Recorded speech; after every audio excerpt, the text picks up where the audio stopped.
Doncs, sense més dilació, li dono la paraula a la senyora Nancy Bavío.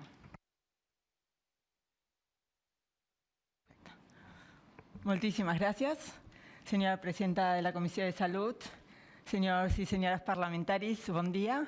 Muchísimas gracias porque hagin aprovat tan ràpid la nostra compareixença aquí.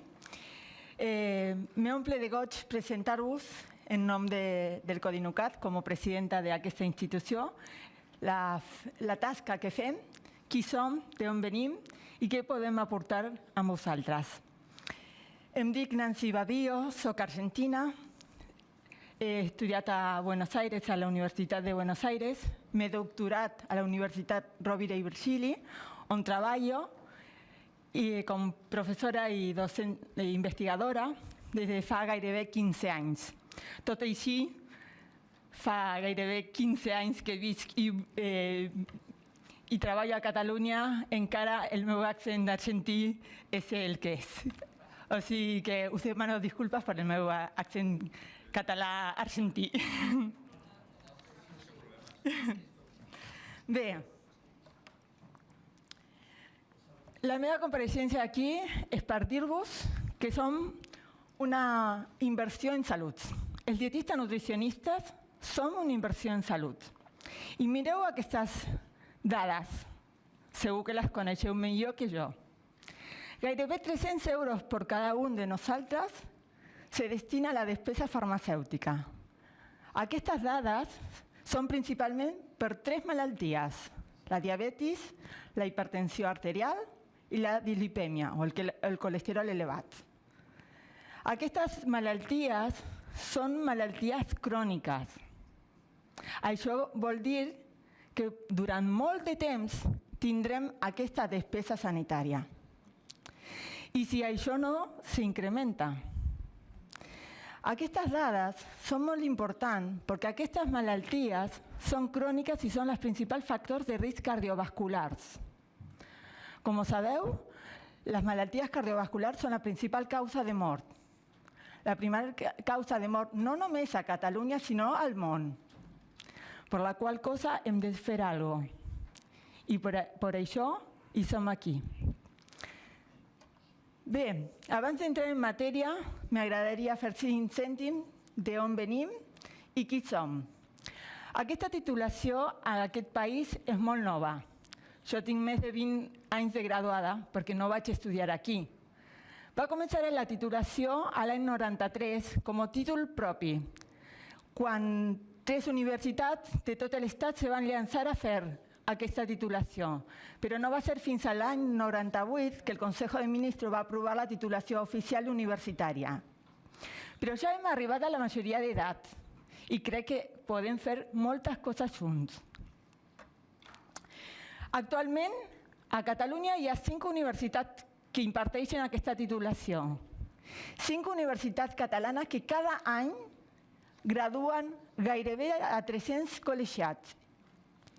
Graduats en nutrició, que no tots se col·legien, però la majoria sí ho fan. Com a institució, el Codinucat, en aquesta Comissió de Salut, se va aprovar el 2013. Però no som de parvularis. Darrere tenim gairebé 30 anys d'història. A l'any 88, 5 dones catalanes amb molta empenta, i són dones, sí, el 92% dels col·legiats i de la professió són dones. I són dones amb molta empenta com la nostra història. Aquestes 5 dones catalanes van anar a França a estudiar i van portar aquesta idea de tirar endavant aquesta professió. Van crear l'associació Prodietista Nutricionista, que després se va conformar en l'Associació Espanyola de Dietistes Nutricionistes. Anys més tard, l'any 2001, va néixer l'Associació Catalana de Dietistes Nutricionistes, perquè es volia demanar la conformació dels col·legis professionals autonòmics. El 2004, des de l'Associació Catalana es va demanar la petició del col·legi professional, però com sabeu millor que jo, en aquella època la llei se va derogar. I no va ser fins al 2006 que vam tenir una nova llei de col·legis. Se va reactivar i, bueno, com tots i com una olivera, el fruit triguen. I va ser el 2013 que per unanimitat van aprovar la nostra creació com a col·legi professional. Aquesta és la nostra història. Actualment som el col·legi més gran de tot l'Estat. Més gran, però molt llum, 3 vegades més que el segon. I representem a més de 1.300 col·legiats. Els dietistes nutricionistes som una inversió clau, som una inversió en salut.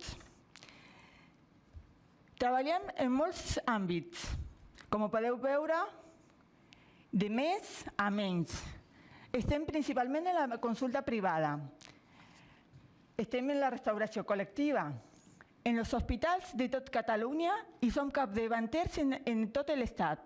És a Catalunya on se va a crear per primera vegada la categoria professional i som l'única autonomia durant molt de temps que van tenir dietistes nutricionistes als hospitals, però a una ràtio molt baixa, molt baixa. Penseu que jo vinc d'un país on la ràtio és un dietista cada 30 elits en hospital d'aguts. No demanem això, però sí una miqueta més a prop de lo que necessitem. Una miqueta més a prop de lo que demana la gent, de lo que necessita la gent per reduir aquestes malalties. També estem en els altres àmbits, però justament a la salut pública, principalment en el que he destacat en vermell, a l'atenció primària. A l'atenció primària no hi som, i és on més se necessita.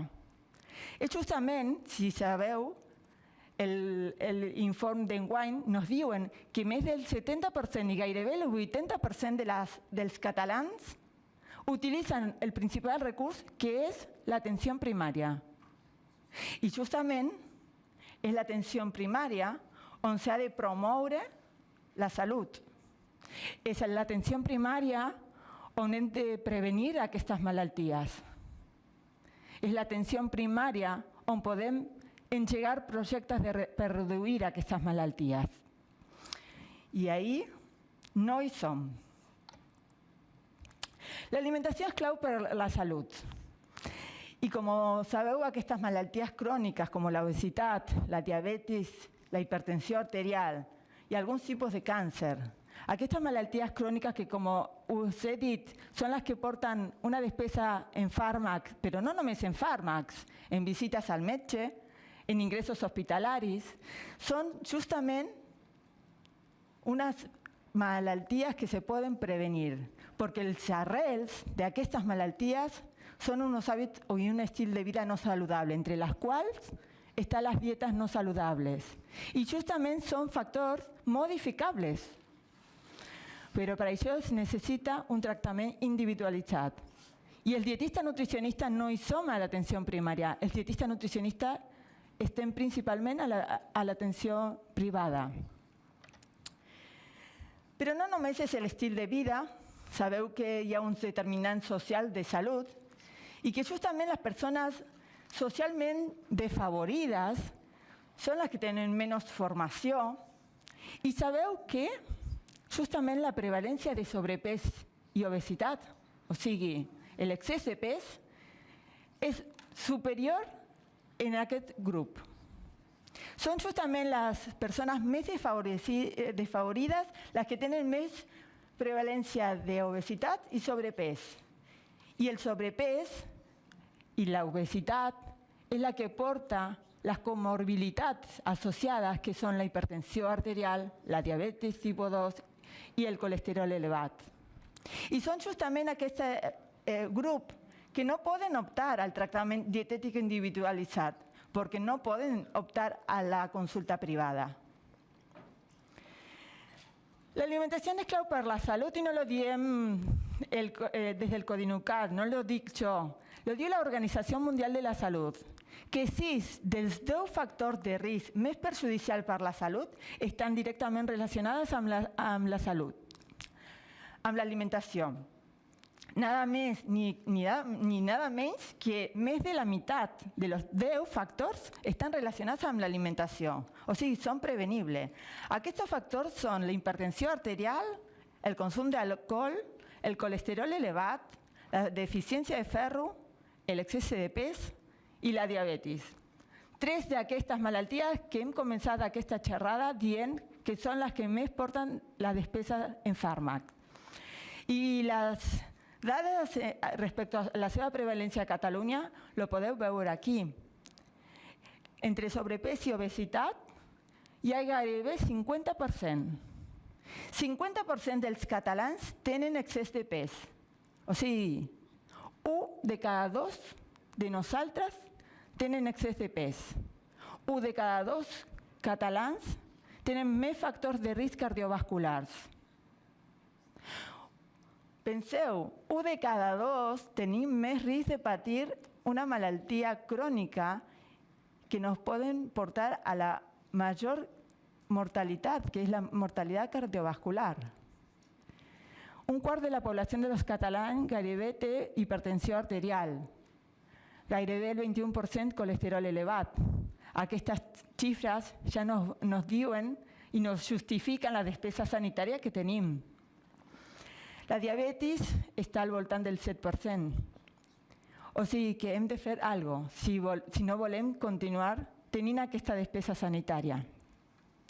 1 de cada 2 catalans tenen excés de pes, però hem de pensar no només en les xifres de la prevalença, sinó que aquestes xifres són principalment cròniques, amb la qual cosa els costos sanitaris també seran crònics i hem de fer alguna cosa.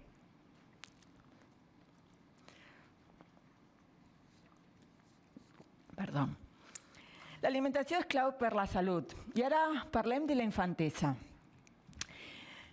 Entre els 6 i 10 anys, o sigui, el meu fill, el vostre, i els nostres nebots de 6 i 10 anys, també tenen sobrepès i obesitat.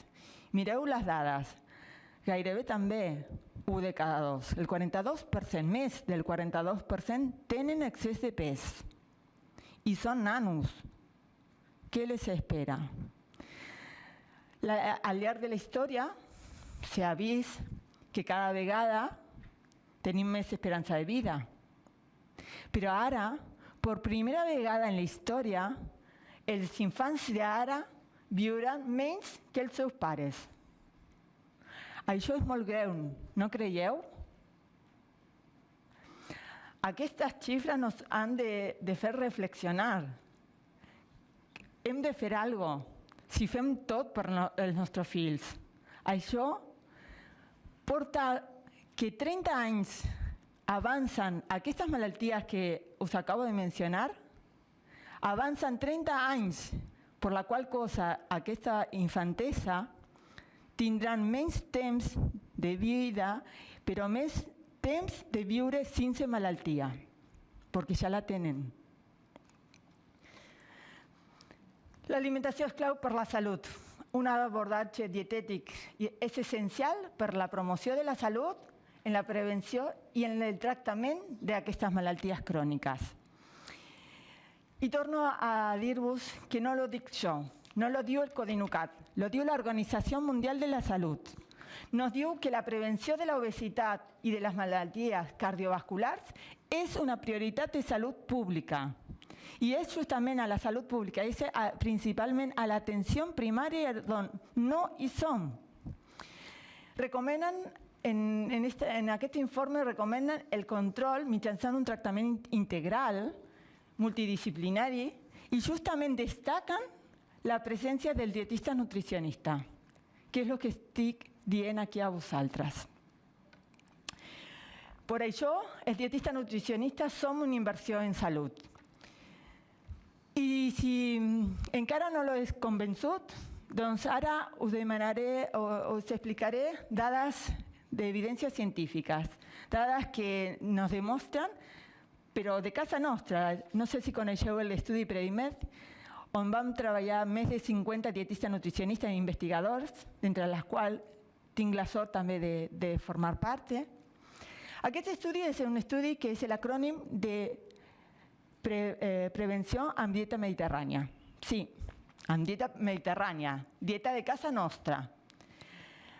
Se va seguir durant més de 7 anys a més de 7.000 voluntaris, on se va dividir en 3 grups. A un grup se li va donar dieta mediterrània suplementada amb fruita seca, a un altre suplementada amb oli d'oliva virge extra i a un altre, a un grup control que seguia la recomanació de l'American Heart Association, una dieta baixa en greix.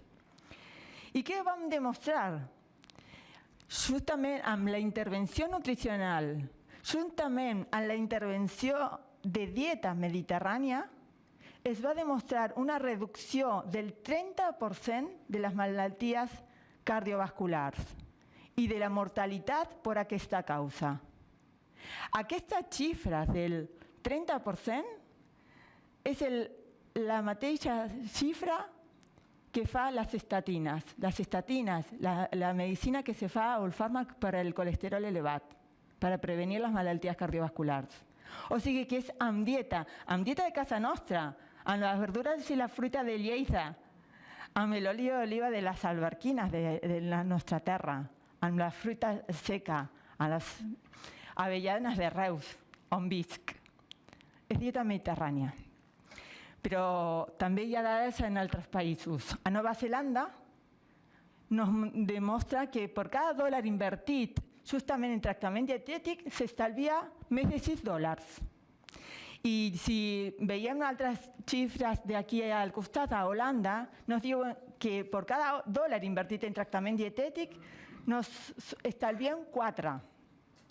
I si comparem l'hora d'assessorament dietètic d'un dietista nutricionista, suposa al voltant d'una tercera part de lo que suposa un metge.